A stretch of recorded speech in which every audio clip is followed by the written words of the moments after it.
السلام علیکم مائی YouTube family, امید کرتی ہوں آپ سب ٹھیک ہوں گے۔ الحمدللہ میں بھی بالکل ٹھیک ہوں۔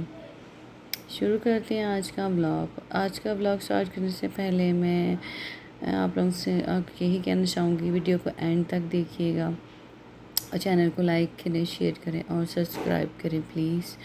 اور دوسری بات میں یہ کہنا چاہوں گی کہ میں اگر کوئی وظیفہ اپلوڈ کرتی ہوں یا اس کا ولاگ بنا کے ڈالتی ہوں تو وہ وظیفہ میں نے پرسنلی اپنی زندگی میں خود کیا ہوتا ہے، کیونکہ میرا ولاگ بنانے کا مقصد صرف یہی ہوتا ہے کہ آئی نو دیٹ کہ بہت سارے لوگ ہیں جو پریشان ہیں، کچھ لوگ فائنینشلی، کچھ لوگ اولاد کی وجہ سے، کچھ لوگ جابس کی وجہ سے پریشان ہیں۔ بہت سارے لوگوں کو ڈفرینٹ پرابلمس ہیں زندگی میں۔ تو میں یہی کہنا چاہوں گی کہ آج جو میں ولاگ بنا رہی ہوں، جو میں وظیفہ بتانے جا رہی ہوں، ہمیشہ میں وظیفہ بتانے سے پہلے یہی کہتی ہوں کہ آپ کوئی بھی وظیفہ کر لو، کچھ بھی کر لو، لیکن اگر آپ کو آپ دل سے مطمئن نہیں ہو، آپ کو یقین نہیں ہے تو نہیں ہو سکتا کبھی بھی وہ وظیفہ پورا، چاہے آپ ساری زندگی ہی پڑھ لیں۔ کوئی بھی عمل یا کوئی بھی اس طرح کی قرآنی آیات یا کوئی وظیفہ پڑھنے سے پہلے تو آپ کو اللہ پہ یقین ہونا چاہیے، آپ میں صبر ہونا چاہیے، کیونکہ سم ٹائم ایسا ہوتا ہے ہم کوئی بھی تسبیح پڑھتے ہیں، کچھ بھی پڑھتے ہیں تو ضروری نہیں ہوتا کہ اللہ میاں اسی ٹائم ہمیں نواز دے۔ کبھی کبھی اللہ تعالیٰ جب کسی چیز کو دینے میں ہمیں دیر کر رہا ہوتا ہے تو اس میں اللہ تعالیٰ کی حکمت ہوتی ہے، وہ جانتا ہے سب کچھ، کیا ہمارے لیے بہتر ہے اور کیا نہیں۔ اللہ کی ذات سے مایوس تو ہرگز بھی نہیں ہونا چاہیے، لیکن ہم کیا کریں، انسان ہیں، بے صبرے ہیں، لیکن نہیں، آپ کو اللہ پہ یقین ہونا چاہیے۔ کوئی بھی عمل کریں، اس عمل کو دل میں یہ رکھ کے کریں کہ انشاءاللہ مجھے یقین ہے کہ میرا اللہ ضرور دے گا، چاہے وہ دیر سے دے گا پر ضرور دے گا۔ یقین مانیں، جب اللہ تعالیٰ ہمیں کوئی چیز دیر سے دیتا ہے نا، تو کہتے ہیں نا صبر کا پھل میٹھا ہوتا ہے۔ یہ بھی میرا ذاتی طور پہ ایک تجربہ ہے، واقعی میں صبر کا پھل میٹھا ہوتا ہے۔ پھر جب آپ صبر کرتے ہو نا، اللہ تعالیٰ آپ کو اگر دیر سے کوئی چیز دیتا ہے تو اللہ آپ کو اس ایک چیز کے بدلے 100 چیزیں نواز دیتا ہے، اور یقین مانیں پھر آپ کہتے ہیں واقعی میں اللہ نے اگر اس ٹائم مجھے یہ چیز نہیں دی تھی تو شاید اچھا ہی کیا تھا نہیں دی تھی، کیونکہ اللہ نے اب مجھے اسے ایک ڈبل ٹربل کر کے مجھے اس چیز کو دیا ہے، تو پھر انسان کی خوشی کی نا اور ہی انتہا ہو جاتی ہے۔ تو میرا یہی وظیفہ بتانے سے پہلے میں آپ کو کہنا چاہوں گی کہ آپ کو پیروں، بابوں، مزاروں پہ جانے کی ضرورت نہیں ہے۔ قرآن کھولیں، قرآن کو پڑھیں، ترجمے سے پڑھیں، پھر آپ کو سمجھ آئے گی قرآن کی جو صورتیں ہیں، جو آیات ہیں، ان کے کیا بینیفٹ ہیں، اور وہ اگر ہمیں دی گئی ہیں تو ان کا کوئی نہ کوئی مقصد ہے، تو ہم اس سے ترجمے سے پڑھیں تو ہمیں اپنی مشکلات کا حل قرآن میں ہی مل جائے گا۔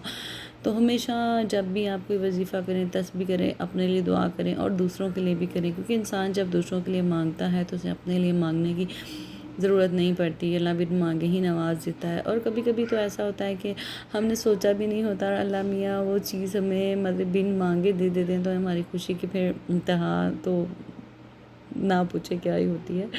تو میں یہ کہنا چاہوں گی آپ لوگوں کو کہ آپ لوگ اللہ تعالیٰ کی ذات پہ یقین رکھیں، صبر کریں اور اللہ سے مانگیں۔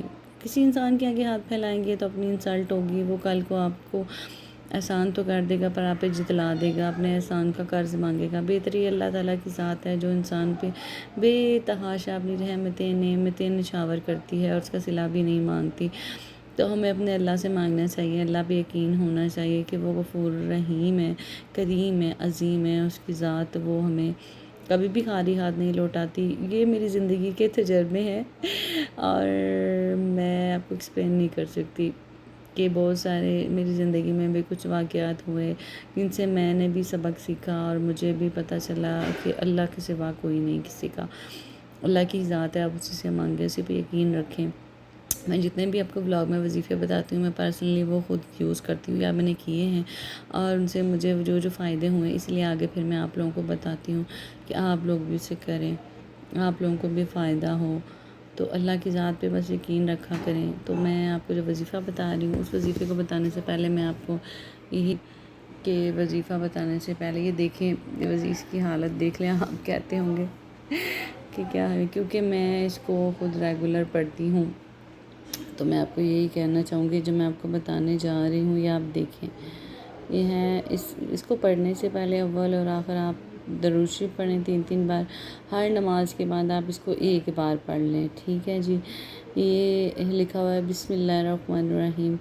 لَقَدْ جَاءَكُمْ رَسُولٌ مِّنْ أَنفُسِكُمْ عَزِيزٌ عَلَيْهِ مَا عَنِتُّمْ حَرِيصٌ عَلَيْكُمْ بِالْمُؤْمِنِينَ رَءُوفٌ رَحِيمٌ فَإِنْ تَوَلَّوْا فَقُلْ حَسْبِيَ اللَّهُ لَا إِلَٰهَ إِلَّا هُوَ عَلَيْهِ تَوَكَّلْتُ وَهُوَ رَبُّ الْعَرْشِ الْعَظِيمِ.